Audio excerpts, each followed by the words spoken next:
Olá pessoal, tudo bem com vocês? Nessa nossa aula vamos tratar aqui de um assunto muito legal, onde ele nos fala sobre os triângulos e seus elementos, ok? Gente, triângulo é um polígono formado por três lados. Então eu coloquei aqui no exemplo, tá? Onde nós temos uma figura poligonal, tá? Onde ela possui três lados fechados. Além disso, nós temos também os seguintes elementos em relação a esse triângulo. Eu tenho o vértice, onde o vértice é esse ponto de encontro de dois lados quaisquer. Bem, se um triângulo ele possui três lados, automaticamente também ele possuirá três vértices, perfeito? Além disso, nós temos um ângulo interno e um ângulo externo em relação a esse triângulo. Pelo português mais claro, se o ângulo é interno, é que está dentro do triângulo. Se o ângulo é dito externo, é que está fora dele, beleza? Além disso, reparem que, obrigatoriamente, em relação a qualquer um desses vértices, tá bom? Quando você junta o ângulo interno com o ângulo externo, pertencente ao mesmo vértice, a soma dos seus ângulos, a soma dos seus valores, aliás, ela sempre tem que ser igual a 180 graus. Além disso também, em qualquer triângulo, independente de sua classificação, a soma dos ângulos internos sempre será igual a 180 graus. Então vejamos aqui o seguinte, tá? Eu tenho aqui nesse caso, esses ângulos aqui, então, ângulos internos, vou colocar bem aqui para você identificar, tá? Ângulos internos, a soma sempre é igual a 180 graus, obrigatoriamente. E essa ideia também vale para quando você fizer a soma de ângulo interno com externo em relação ao mesmo vértice. Como assim em relação ao mesmo vértice? Por exemplo, eu não posso de repente considerar ou sempre afirmar que esse ângulo externo somado com esse ângulo interno, a soma será 180. Mas professor, foi o que o senhor acabou de falar. Não. Eu acabei de falar que essa soma é 180 quando for em relação ao mesmo vértice, tá bom? De vértices diferentes, pode ser que aconteça? Pode. Mas é uma certeza sempre? Não é. Agora, quando você considera o mesmo vértice, aí sim, esta soma, ela sempre será igual a 180 graus, perfeito? Nós podemos também classificar, pessoal, o seu triângulo quanto à medida dos seus lados, tá certo? Nós temos aqui, então, três tipos de classificações diferentes. Vejamos aqui elas, então. No primeiro exemplo, eu tenho o triângulo equilátero, onde um triângulo qualquer será dito equilátero ou definido, chamado como equilátero, se as medidas dos seus lados, as três forem iguais. Isso quer dizer, então, que, independente do valor numérico de cada medida, se esse lado possui um certo valor, obrigatoriamente os outros dois também possuirão o mesmo valor. Nós também temos o triângulo isósceles, onde o triângulo isósceles é aquele que possui dois lados com a mesma medida e o outro lado com a medida diferente dos demais. Geralmente, pessoal, o lado diferente ele é chamado de base do triângulo, tá?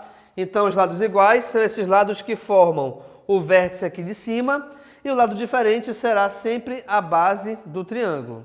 E também nós temos o triângulo escaleno, onde o triângulo escaleno é aquele que possui os três lados, todos eles com medidas diferentes em relação um ao outro, tá bom? Agora, um detalhe bem importante também é o seguinte, essa mesma ideia para a medida dos lados, ela funciona também para os seus ângulos. Como assim? Se o meu triângulo equilátero é o que possui três lados iguais, automaticamente ela também possuirá três ângulos iguais. Então reparem, gente, que aqui a ideia do isósceles é dois lados iguais e um diferente, logo então essa mesma ideia se aplica aos seus ângulos. Como assim?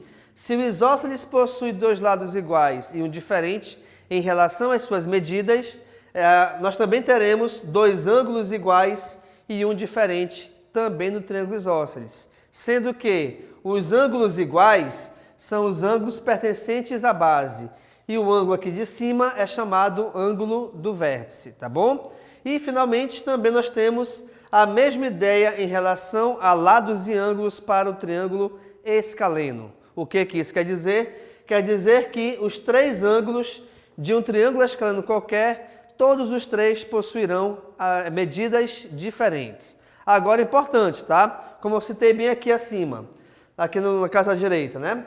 Nós temos ângulos internos onde a soma desses ângulos internos sempre será igual a 180 graus. Logicamente, então, isso se aplica a cada um desses ângulos, tá? Eu não posso, de repente, ter um triângulo com três valores onde a soma será menor ou maior do que 180. Obrigatoriamente, esta soma tem que ser exatamente igual a 180 graus. Perfeito? Ok. Nós temos também como uma última classificação de triângulos em relação aos seus ângulos. Reparem, nós temos o triângulo acutângulo, que é esse triângulo vermelho aqui, onde todos os três ângulos pertencentes ao triângulo, todos eles são menores do que 90 graus, tá? Independente disso, não se esqueçam que a soma deles tem que ser igual a 180, perfeito? Mas, se nós analisarmos cada um separadamente ou individualmente, todos esses três ângulos, eles possuirão medidas menores que 90 graus. O triângulo é chamado retângulo quando, em sua composição, tiver um ângulo exatamente igual a 90 graus. E, pessoal, esse ângulo é chamado de ângulo reto e também ele é identificado com esse quadradozinho com a bolinha pintada aqui no meio, tá? Saiba que esse ângulo, quando você vê esse símbolo, ele é exatamente igual a 90 graus. E por último, aqui nessa classificação, nós temos o triângulo obtusângulo, onde esse triângulo tem uma medida maior que 90 graus. Um detalhe bem importante aqui é o seguinte: num triângulo, ele nunca poderá ter dois ângulos obtusângulos, tá? Até porque, então, se de repente eu pegar dois ângulos obtusângulos, cuja medida é maior que 90 graus, a sua soma com certeza será maior que 180. De pelo menos os dois. Imagina somar com o terceiro. Não tem como, tá? Então, um triângulo qualquer, ele pode possuir no máximo um ângulo obtusângulo, ok? E automaticamente, os outros dois serão agudos. Perfeito, pessoal?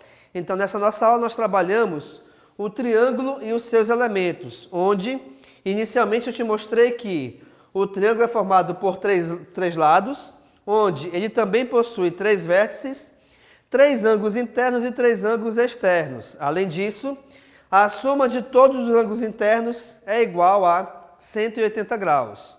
Assim como também, se eu somar um ângulo interno com o ângulo externo do mesmo vértice, a soma também valerá 180 graus.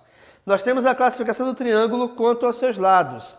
Eu tenho triângulos equiláteros, isósceles e escaleno, tá? E também nós podemos ter a classificação dos triângulos quanto aos ângulos, onde ele se classifica em acutângulo, retângulo e obtusângulo. Perfeito, pessoal? Sendo assim, muito obrigado e tchau.